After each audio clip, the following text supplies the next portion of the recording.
आज की कहानी का शीर्षक है जब माँ काली ने जड़ भरत की रक्षा के लिए लिया था रौद्र रूप। प्राचीन काल में जड़ भरत नाम के एक महान आत्मज्ञानी महापुरुष थे।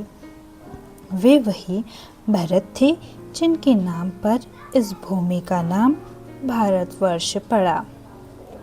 परंतु पूर्व जन्मों के अनुभवों से उन्होंने संसार के मोह माया से स्वयं को पूरी तरह अलग कर लिया था। वे बाहर से जड़, मूर्ख और गूंगे जैसे दिखाई देते थे, इसीलिए लोग उन्हें जड़ भरत कहने लगे। किंतु उनके भीतर भगवान का अखंड प्रकाश विराजमान था। वे न किसी का अपमान करते, न किसी से बैर रखते, न सम्मान की इच्छा करते और न ही अपमान से दुखी रहते। उनका प्रत्येक श्वास भगवान के स्मरण में बीतता था। एक दिन वे खेत की रखवाली कर रहे थे। उसी समय पास के जंगल में रहने वाले कुछ भयंकर डाकू अपने सरदार के साथ देवी की पूजा के लिए मनुष्य की बलि देने निकले। पहले जिस व्यक्ति को बलि चढ़ना था वह भाग निकला, इसीलिए वे नया शिकार खोजने लगे। तभी उनकी दृष्टि शांत, बलवान और तेजस्वी जड़ भरत पर पड़ी। उन्हें लगा कि यही बलि के लिए सबसे उपयुक्त व्यक्ति है। वे उन्हें पकड़कर मंदिर ले गए। जड़ भरत ने न विरोध किया न भय प्रकट किया, क्योंकि उन्हें अपने शरीर से कोई मोह नहीं था। डाकुओं ने उन्हें स्नान कराया, नए वस्त्र पहनाए, चंदन का तिलक लगाया, फूलों की मालाएं पहनाई और देवी के सामने बैठा दिया। मंदिर में नगाड़े बजने लगे, शंखनाद हुआ, दीपक जल उठे और तांत्रिक मंत्रों का उच्चारण होने लगा। डाकुओं का सरदार हाथ में चमकती तलवार लेकर देवी की प्रतिमा के सामने खड़ा हुआ और बोला, हे महाशक्ति, इस नरबलि को स्वीकार करो और हमें अपार धन, विजय और ऐश्वर्य प्रदान करो। उधर जड़ भरत निर्विकार भय से भगवान का ध्यान करते रहे। उनकी आंखों में न भय था न चिंता, उनका मन केवल परमात्मा में लीन था। जैसे ही सरदार ने तलवार उठाकर वार करने का प्रयास किया, उसी क्षण मंदिर का वातावरण बदल गया। धरती कांपने लगी, दीपक स्वयं प्रज्वलित होकर प्रचंड अग्नि की तरह जलने लगे। आकाश में भीषण गर्जना गूंज उठी और देवी की प्रतिमा से अद्भुत दिव्य प्रकाश निकलने लगा। अगले ही पल उस प्रतिमा से स्वयं माँ काली रौद्र रूप में प्रकट हुई। उनकी आंखें अग्नि के समान लाल थी, केश बिखरे हुए थे, गले में मुंडमाला, हाथों में भयंकर अस्त्र और मुख से प्रचंड हुंकार निकल रही थी। उनके क्रोध से पूरा मंदिर थर्रा उठा। डाकू भय से कांपने लगे, पर अब बहुत देर हो चुकी थी। माँ काली ने देखा कि उनका निष्कपट भगवान में लीन भक्त अधर्मियों द्वारा बलि चढ़ाया जा रहा है। यह देखकर उनका क्रोध सीमा पार कर गया। उन्होंने एक ही क्षण में डाकुओं के हाथों से अस्त्र छीन लिए और अधर्म का अंत करने के लिए अपना विकराल तांडव आरंभ कर दिया। माँ काली का रौद्र रूप देखकर पूरा मंदिर मानो प्रलय का दृश्य बन गया। उनकी भयंकर हुंकार से दिशाएं कांप उठी और जो डाकू कुछ क्षण पहले अपने बल और तांत्रिक सिद्धियों पर गर्व कर रहे थे, वही भय से इधर उधर भागने लगे। परंतु अधर्म से भागकर कोई कहाँ जा सकता था। माँ काली ने अपने दिव्य क्रोध से उन दुष्टों का संहार कर दिया, जिन्होंने निर्दोष और परमात्मा में लीन महात्मा जड़ भरत को नरबलि चढ़ाने का दुस्साहस किया था। कुछ ही क्षणों में मंदिर शांत हो गया।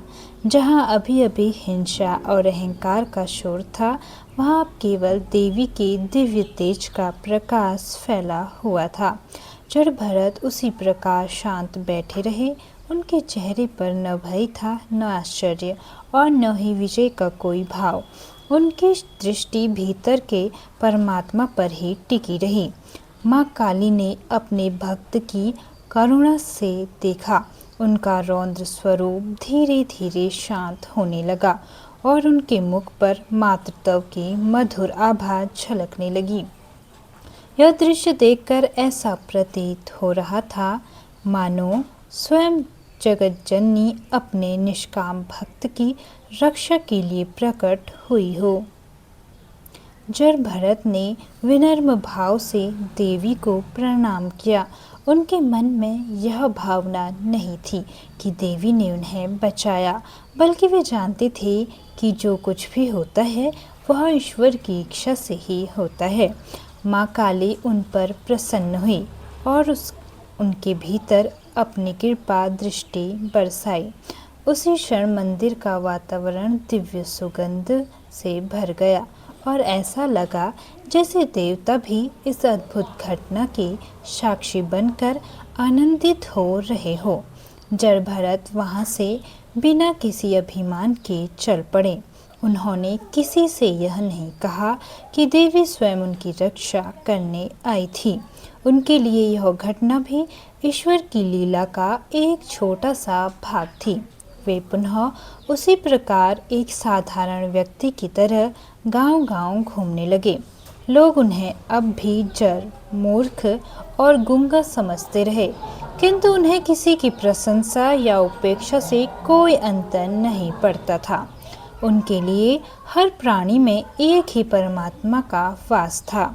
यह घटना संसार को एक महान शिक्षा देती है। जो मनुष्य सच्चे मन से ईश्वर का स्मरण करता है, किसी का अहित नहीं चाहता और अपने अहंकार का त्याग कर देता है, उसकी रक्षा स्वयं भगवान या उनकी शक्ति किसी न किसी रूप में अवश्य करती है। रक्षा का अर्थ हमेशा चमत्कार नहीं होता। कभी साहस के रूप में, कभी सही मार्ग के रूप में और कभी अदृश्य कृपा के रूप में भी ईश्वर हमारे साथ रहता है। जड़ भरत का जीवन इसी सत्य का अमर उदाहरण है। कुछ समय बाद जड़ भरत वन भ्रमण करते हुए अपने तप और भगवान के चिंतन में लीन रहते थे। एक दिन रहुगण अपनी पालकी में बैठकर महर्षि कपिल के आश्रम की ओर जा रहे थे। रास्ते में पालकी उठाने वाले एक कहार के बीमार पड़ जाने पर सैनिकों ने किसी मजबूत व्यक्ति की तलाश शुरू की। तभी उनकी नज़र जड़ भरत पर पड़ी। उनका बलिष्ठ शरीर देखकर वे उन्हें पकड़ कर लाए और बिना कुछ पूछे पालकी उठाने के लिए मजबूर कर दिया। जड़ भरत ने किसी प्रकार का विरोध नहीं किया। वे जानते थे कि शरीर कर्मों के अनुसार कार्य करता है, जबकि आत्मा सदा स्वतंत्र रहती है। पालकी उठाते समय जड़ भरत प्रत्येक कदम बहुत सावधानी से रखते थे, ताकि कहीं किसी चींटी, कीड़े या छोटे जीव का जीवन नष्ट न हो जाए। इसी कारण उनकी चाल बाकी कहराव से अलग हो जाती और पालकी कभी दाएं कभी बाएं हिलने लगती। राजा रहुगण को यह अच्छा नहीं लगा। उन्होंने क्रोधित होकर कहा, अरे मूर्ख, क्या तुम इतने दुर्बल हो कि ठीक से पालकी भी नहीं उठा सकते? यदि फिर ऐसा हुआ तो तुम्हें कठोर दंड मिलेगा। जड़ भरत शांत रहे। उनके चेहरे पर न क्रोध था, न अपमान का भाव। कुछ देर बाद फिर वही हुआ। राजा और अधिक क्रोधित हो गए और अपमानजनक शब्द कहने लगे।